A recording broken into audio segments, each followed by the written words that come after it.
অন্ডকোষ এমনভাবে চেপে ধরছে আমার শ্বাসরোধ হয়ে যাওয়া মারা যাওয়ার উপক্রম। ভাবতে পারেন, চাঁদা আদায়ের জন্য একজন প্রবীণ মানুষের অন্ডকোষ চেপে ধরা হচ্ছে। ফিল্ম স্টাইলে অফিসে ঢুকে কোটি টাকার চেক লিখে নিচ্ছে রাজনৈতিক দলের নেতারা।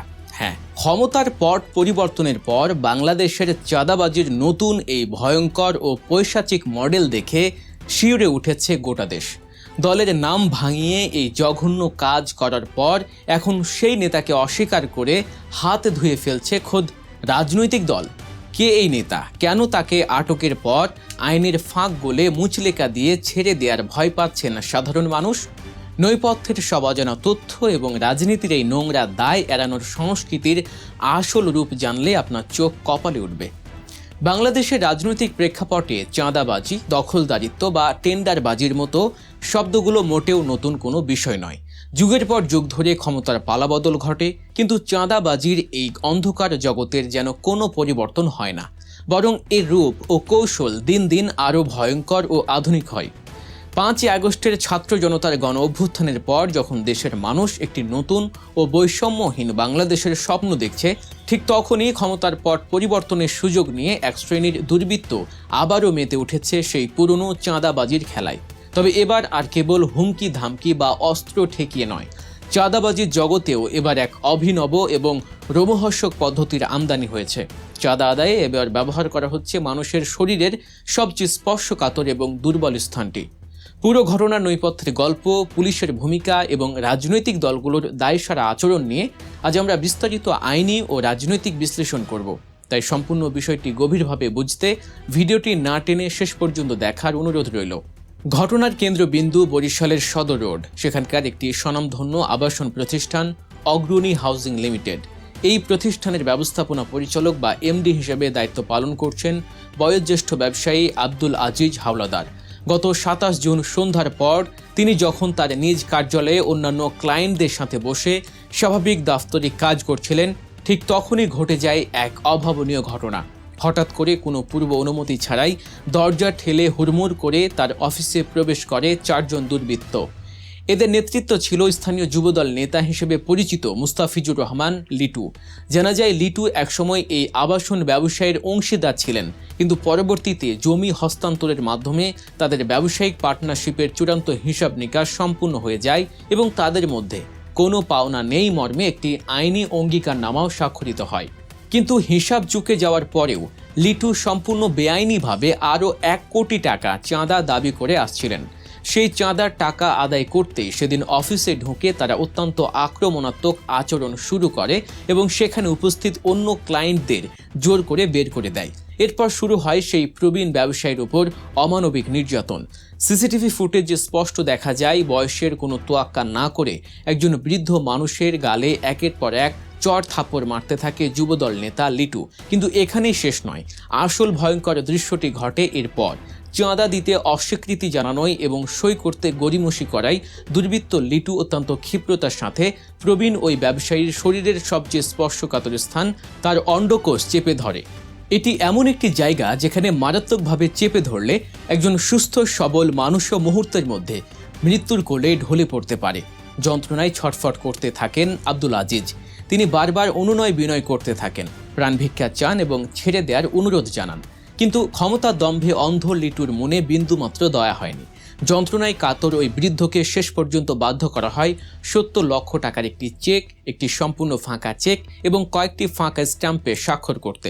শুধু তাই নয়, এই স্বাক্ষর নেয়ার দৃশ্যটি আবার লিটুরই এক সহযোগী অত্যন্ত দাম্ভিকতার সাথে মোবাইল ফোনে ভিডিও করে রাখে, যাতে পরবর্তীতে তাকে আবারও ব্ল্যাকমেইল করা যায়।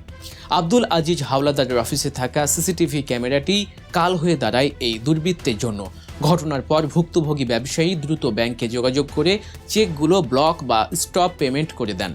ফলে দুর্বৃত্তরা ব্যাংক থেকে কোনো টাকা তুলতে পারেনি। এরপর তিনি আদালতে দ্বারস্থ হন এবং গত বৃহস্পতিবার আদালতে একটি নালিশি মামলা দায়ের করেন। আদালত মামলাটি এজাহার বা এফআইআর হিসেবে গ্রহণের জন্য কোতোয়ালি মডেল থানাকে নির্দেশ দেয়। এর পরপরই সিসিটিভির এই ফুটেজটি সামাজিক যোগাযোগ মাধ্যমে ছড়িয়ে পড়লে গোটা দেশ স্তম্ভিত হয়ে যায়। অবশেষে বরিশাল কোতোয়ালি মডেল থানা পুলিশ অভিযান চালিয়ে রোববার দুপুরে মূল অভিযুক্ত মুস্তাফিজুর রহমান লিটুকে গ্রেফতার করে। পুলিশের এই পদক্ষেপকে মানুষ সাধুবাদ জানালেও জনমনে একটি প্রশ্ন থেকেই যায়। সিসিটিভি ফুটেজটি যদি ভাইরাল না হতো তাহলে কি এই প্রবীণ ব্যবসায়ী কোনোদিন ন্যায় বিচার পেতেন? সিসিটিভি না থাকলে হয়তো এই ঘটনা ধামাচাপায় পড়ে যেত এবং উল্টো এই ফাঁকা চেক ও স্ট্যাম্প দিয়ে ওই ব্যবসায়ীকেই মিথ্যা মামলায় ফাঁসানো হতো। এবার আসা যাক এই ঘটনার সবচেয়ে তাৎপর্যপূর্ণ রাজনৈতিক বিশ্লেষণে। মুস্তাফিজুর রহমান লিটু কোনো সাধারণ ছিঁচকে সন্ত্রাসী নন। তিনি এবং তার পরিবার বরিশালের রাজনীতিতে বেশ প্রভাব খাটান। লিটু নিজেকে যুবদলের নেতা হিসেবে পরিচয় দিয়ে এই চাঁদাবাজির রাজত্ব কায়েম করেছিলেন। তার আপন ভাই মাহবুবুর রহমান পিন্টু বরিশাল মহানগর স্বেচ্ছাসেবক দলের একজন সাবেক শীর্ষস্থানীয় নেতা। অর্থাৎ রাজনৈতিক ক্ষমতার শক্ত খুঁটিতে ভর করেই লিটু এমন বেপরোয়া হয়ে উঠেছিলেন যে দিনের আলোতে একজন স্বনামধন্য ব্যবসায়ীকে তার নিজের অফিসে ঢুকে নির্যাতন করতেও তার বুক কাঁপেনি। কিন্তু আশ্চর্যের বিষয় হলো, যখনই এই ভিডিও ভাইরাল হলো এবং পুলিশ তাকে গ্রেফতার করলো, ঠিক তখনই ভোল পাল্টে ফেললো তার রাজনৈতিক দল। গ্রেফতারের দিনই রোববার দুপুরে বরিশাল প্রেস ক্লাবে যুবদলের পক্ষ থেকে তড়িঘড়ি করে একটি সংবাদ সম্মেলন ডাকা হলো। সেখানে জেলা ও মহানগর যুবদলের নেতারা সাফ জানিয়ে দিলেন, মুস্তাফিজুর রহমান লিটুর সাথে যুবদলের কোনো সম্পর্ক নেই, তিনি কোনো ওয়ার্ড বা কমিটির পদে নেই এবং দলীয় কোনো কর্মসূচিতেও তাকে দেখা যায়নি।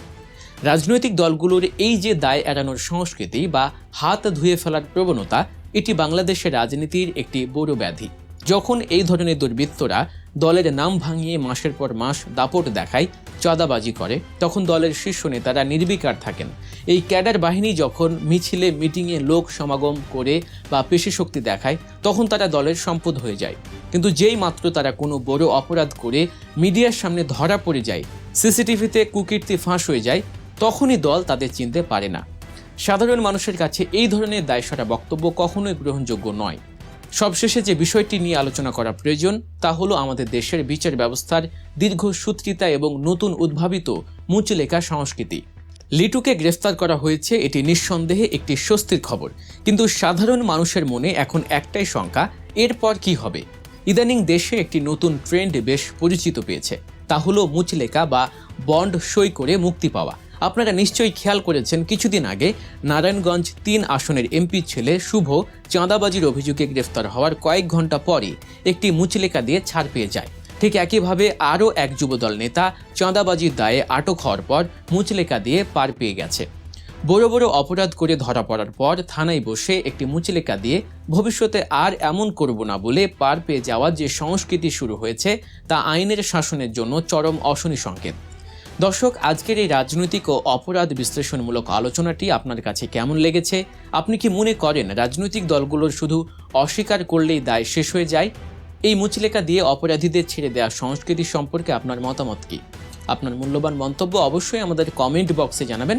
দেশের চলমান রাজনীতি, অপরাধ বিশ্লেষণ এবং সব ধরনের খবরের আসল খবরগুলো বস্তুনিষ্ঠ ও ধারাবাহিকভাবে জানতে আমাদের চ্যানেলের গল্প নিউজ সাবস্ক্রাইব করে আমাদের সাথেই থাকুন। আপনার সচেতনতায় পারে একটি নিরাপদ ও বৈষম্যহীন সমাজ গড়ে তুলতে। দেখা হচ্ছে পরবর্তী ভিডিওতে। আল্লাহ হাফেজ।